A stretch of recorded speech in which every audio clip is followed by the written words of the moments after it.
ವೀಕ್ಷಕರೇ ನಮಸ್ಕಾರ. ಇವತ್ತು ನಮ್ಮ ಹೊಸ ಸ್ಟುಡಿಯೋ ಬೆಂಗಳೂರಿನಲ್ಲಿ ಉದ್ಘಾಟನೆ ಆಯಿತು. ಇನ್ಮೇಲೆ ನಮ್ಮ ಚಾನಲಲ್ಲಿ ರೆಗ್ಯುಲರ್ ಆಗಿ ವಿಡಿಯೋಸ್ ಬರ್ತಿರತ್ತೆ.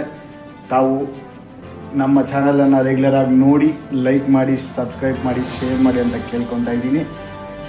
ಇನ್ನೊಂದು, ಈ ಸ್ಟುಡಿಯೋ ಬಂದು ಮೇಯ್ನಾಗಿ ನ್ಯಾಷನಲ್ ಚಾನಲ್ ಸಿಂಪಲ್ 9 ನ್ಯೂಸ್ ಅಂತ, ಅದು ಇಲ್ಲಿಂದ ನ್ಯಾಷನಲ್ ಚಾನಲ್ಲು ರನ್ ಆಗುತ್ತೆ. ಅದೇ ಥರ ನಮ್ಮ ನಂಬರ್ 1 ಟಿವಿನೂ ಸಹ ಇಲ್ಲಿಂದನೇ ನಡೆಯುತ್ತೆ. ಸೊ ದಯವಿಟ್ಟು ಎಲ್ಲರೂ ನಮಗೆ ಇನ್ನೂ ಉತ್ಸಾಹ ಕೊಡಬೇಕು, ಇನ್ನೂ ಸಪೋರ್ಟ್ ಮಾಡಬೇಕು. ಇಂಥ ಸ್ಟುಡಿಯೋ ಇನ್ನೂ ದೊಡ್ಡದಾಗಿ, ಇನ್ನೂ ನಾವು ದೊಡ್ಡದಾಗಿ ಬೆಳಿಬೇಕು. ನಾವು ನಿಮ್ಮಗೋಸ್ಕರ, ನಿಮ್ಮ ಅಭಿವೃದ್ಧಿಗೋಸ್ಕರ, ನಮ್ಮ ಊರಿನ ಅಭಿವೃದ್ಧಿಗೋಸ್ಕರ ನಾವು ನಮ್ಮ ಕಡೆಯಿಂದ ಹೋರಾಡ್ತಾನೇ ಇರ್ತೀವಿ. ಅದೇ ರೀತಿ ತಮ್ಮ ಸಪೋರ್ಟು ನಮಗೆ ಇರಬೇಕು ಅಂತ ಎಲ್ಲರನ್ನೂ ಕೇಳ್ಕೊತಾ ಇದ್ದೀನಿ. Thank you.